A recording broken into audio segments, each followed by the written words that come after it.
성경의 주 배경이 되는 무대가 어디입니까? 이스라엘이라는 나라죠. 근데 이스라엘이라는 나라는 보면 정말 좀 독특한 나라라고 볼 수 있습니다. 왜냐하면 그들의 나라가 3번 멸망했다고 해도 과언이 아닐 정도입니다. 일단 왜 3번이냐면, 물론 그들이 그 솔로몬의 아들 여로보암과 르호보암 시대 때 이제 북이스라엘과 남유다로 나누어지게 됐잖아요. 근데 이 북이스라엘은 기원전 722년 전에 아시리아에 의해서 멸망했었고, 또 그 후에는 남유다가 바벨론에 586년에 공격을 받아서 무너지게 돼서 막 포로들 끌려갔는데 어떻게 됐어요? 70년 만에 다시 포로들이 돌아와 예루살렘은 또 건축하고 이스라엘을 다시 회복시켰지만, 그 후에 예수 그리스도가 태어나신 후에 70년 후에 또 로마가 어떻게 했습니까? 이 사람들을 막 뿔뿔이 내쫓고, 그러니까 이 사람들이 디아스포라, 그러니까 전 세계로 뻗쳐나가면서 사실상 멸망에 가까운 상태에 이르렀다고 할 수 있습니다. 그런데 지금 참 이스라엘을 보면, 물론 지금 하마스하고 전쟁 중이지만 그 조그만 나라가 어떻게 그런 큰 나라들하고 싸울 수 있을까? 정말 보면 놀라운 감탄사만 입에 나오게 됩니다.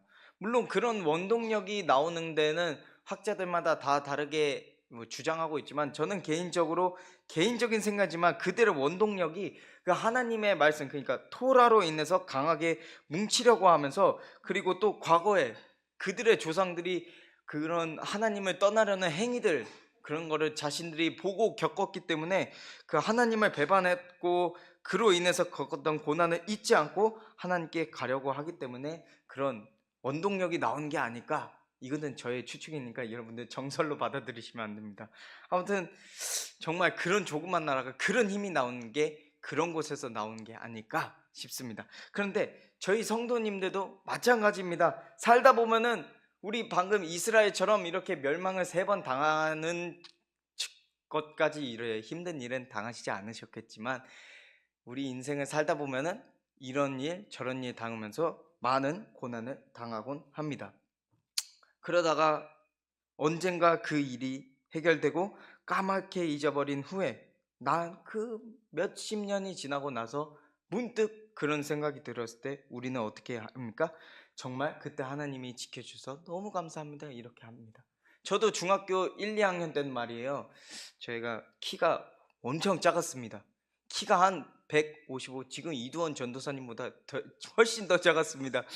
너무 작았어요. 그래가지고 막 맞고, 친구들한테 맞고, 또 그러니까 또 얼굴은 순둥순둥하게 생기니까 애들이 그때 당시에는 또 삥도 뜯고 하니까 참 그때는 눈물이 났습니다.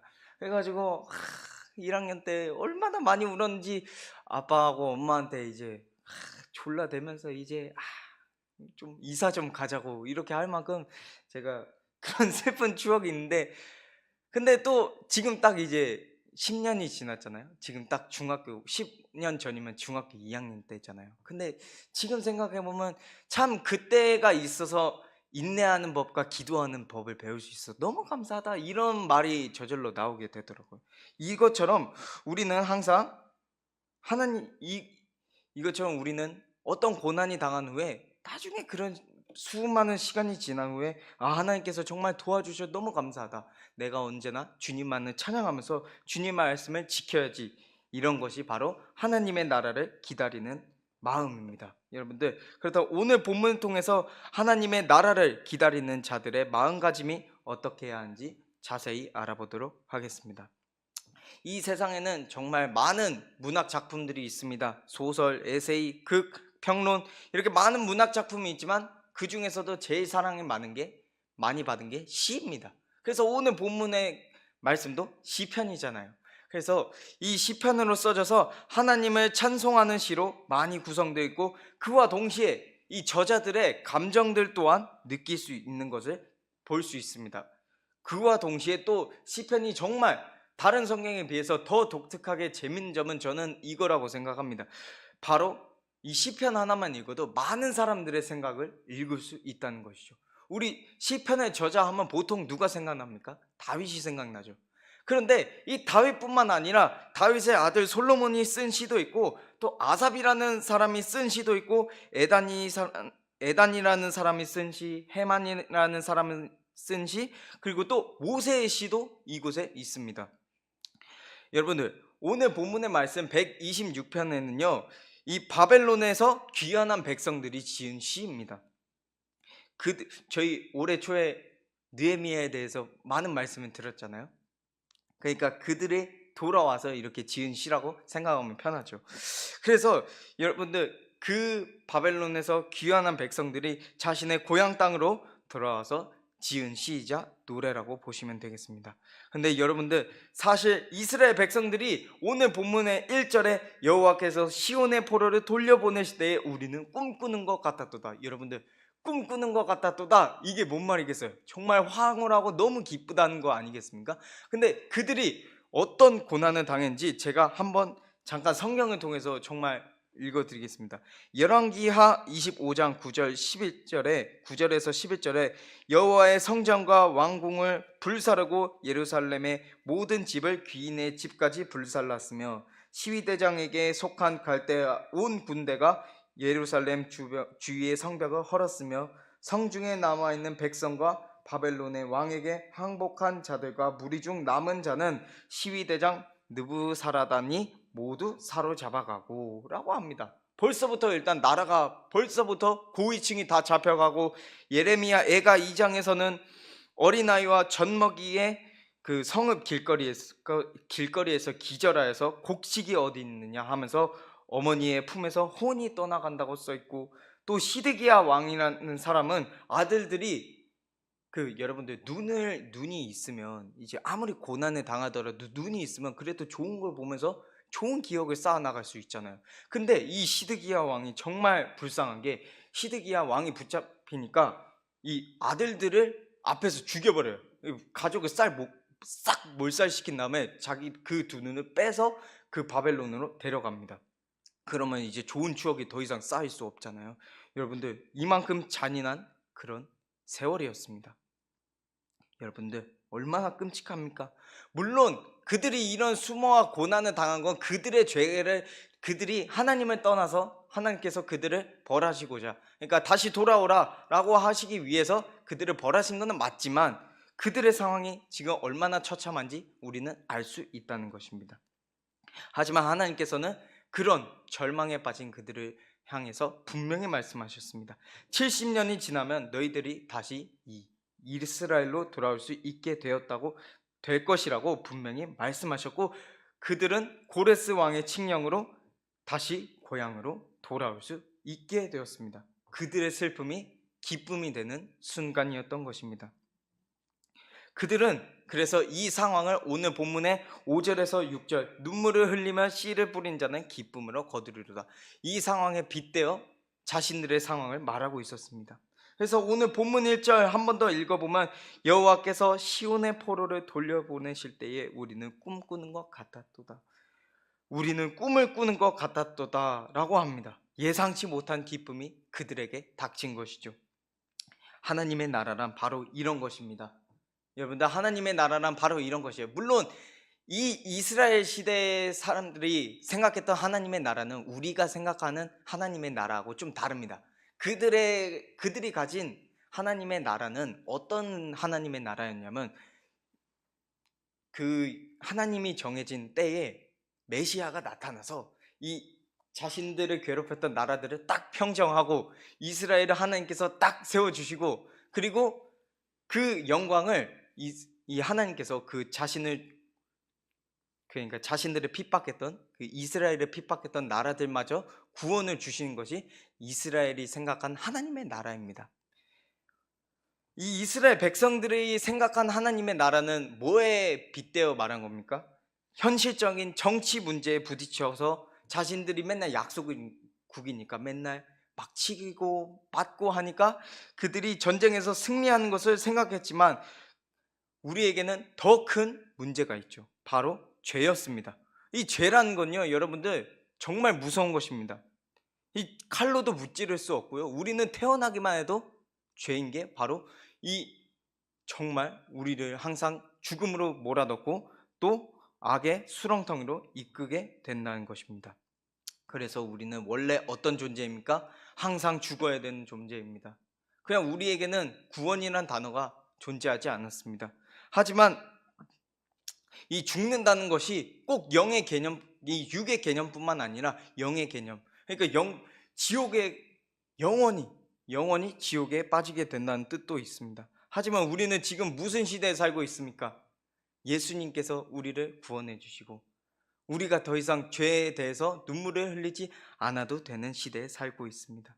왜냐하면 예수님께서 십자가에서 우리의 모든 죄를 대속하셔서 그로 인해서 우리는 죄 사함을 얻었기 때문입니다. 예수님은 창세 전부터 말씀이 계셨고 그 말씀이 하나님이시며 그리고 그분이 우리의 영원한 왕 예수 그리스도이심을 성경이 분명히 말씀하고 있고, 이분은 말씀 하나로 빛과 우주를 창조하시고 하루가 천년 같고 천년이 하루 같은 분입니다. 그런 분이 친히 우리의 죄를 위해서 인간의 힘으로 스스로 해결을 못하니까, 인간의 힘으로 더 이상 죄를 해결할 힘이 없으니까 그분이 친히 인간의 몸을 입고 오셔서 영원한 생명을 주시기 위해 오셨습니다. 그래서 이러한 영생을 주신 분이 다스리는 나라가 바로 하나님의 나라입니다. 영원한 기쁨과 영원히 하나님을 찬양하면서 언제나 기쁨과 희락이 넘치는 곳, 그곳이 바로 천국이라고 할 수 있죠. 그래서 오죽했으면 바울도 이런 말을 합니다. 로마서 8장 18절, 제가 항상 거짓 설교마다 말하고 있죠. 생각하건대 현재의 고난은 장차 우리에게 나타난 영광과 좋게 비교할 수 없도다. 이게 저는 제 삶의 모토 말씀입니다. 이것만 생각하면 너무 행복해요. 이 땅에서 고난을 당해서 너무 힘든데 그래도 이 말씀만 생각하면 지금 제가 여기에서 열심히 일한 것이 저 영원한 천국에서 정말 영원한 상급으로 남을 것을 생각하니까 너무 기쁘다는 것입니다. 또 그래서 또 다윗도 이에 대해서 이렇게 말씀했습니다. 시편 84장 10절에 주의 궁전에서 한 날이 다른 곳에서의 첫날보다 나은즉 악인의 장막에 사는 것보다 내 하나님의 성전 문지기로 있는 것이 좋사오니. 여러분들, 다윗이 어떤 왕입니까? 이스라엘 사람들이 생각했을 때 정말 정말 뛰어난 왕 누구십니까 하면 다윗을 떠올릴 정도잖아요. 국기도 보면 다윗의 별이라고 할 만큼 정말 이스라엘 백성들이 추앙하는 왕 중에 하나인데, 그러한 다윗 왕이 하나님의 궁전, 자신이 그렇게 많은 부와 명성을 가지고 있지만 자신의 궁전에서 사는 것보다 하나님의 나라에서 딱 하루 살아본 게 소원일 정도라고 합니다. 여러분들, 우리는 얼마나 축복받은 존재입니까?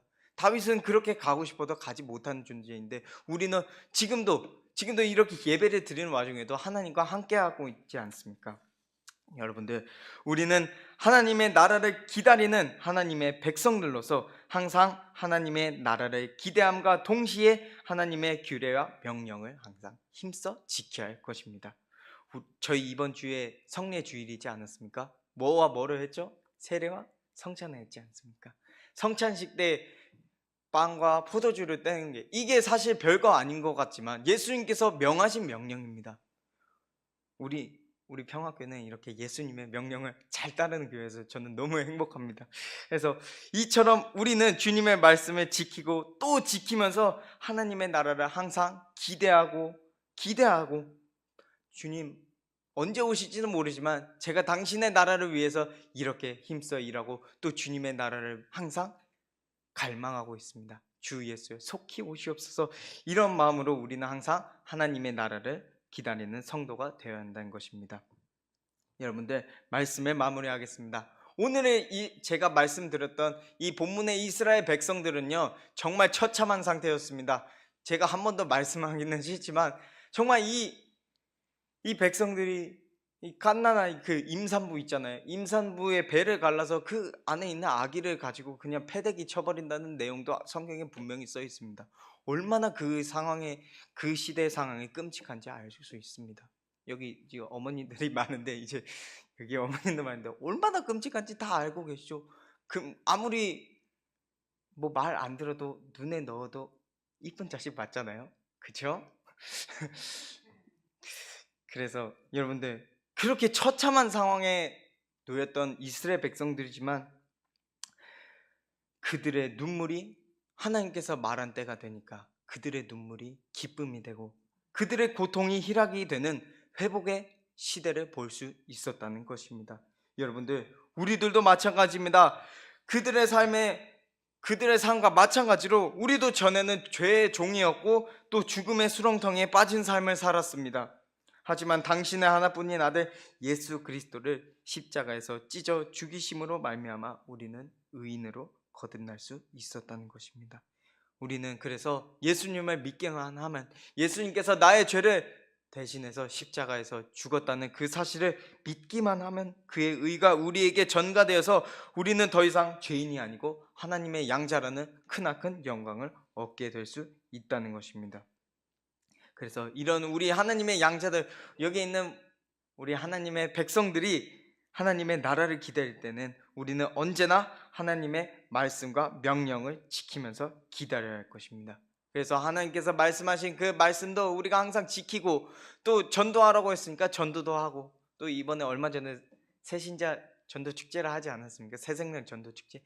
여러분들 새생명 정말 많이 데리고 오시면 좋겠습니다. 축제가 끝나도 전도하시고, 끊임없이 전도하시고, 또 하나님의 말씀을 지키고, 그래도 화를 하루에 한 3번 냈으면, 아, 내가 하나님의 백성으로서 그래, 하루 딱 오늘은 한 번 참아보자 하면서 2번 참고, 또 그 다음날 가서는 내가 어저께는 화를 2번이나 냈지만 오늘은 한 번만 내보자 하면서 이렇게 하나님의 말씀을 정말 지키고 순종하는 여러분 되시기 바랍니다. 그래서 여러분들의 마음과 행동을 지키십시오. 언제 하나님의 나라가 온지 모르잖아요. 하나님의 나라를 아세요 혹시? 모르시죠? 알면 좀 알려주시면 감사하겠습니다. 근데 여러분들, 하나님의 나라는 이처럼 언제 올지 아무도 모릅니다. 언제 하나님의 나라가 올지 모르는데, 우리가 하나님의 나라가 불쑥 몇 날 몇 시에 불쑥 나타나도, 하나님, 내가 하나님께서 말씀하신 대로 살려고 노력했습니다. 하나님, 내가 주님께서 말씀하신 대로 마음을 다해 지켰습니다. 아멘. 주 예수여 어서 오시옵소서 라고 당당히 하나님 앞에서 말할 수 있는 여러분 되시기 바라면서, 하나님의 나라에서 세상에 있었던 고난과 슬픔을 모두 씻어내시는 여러분 되시기 주님의 이름으로 간절히 기도합니다.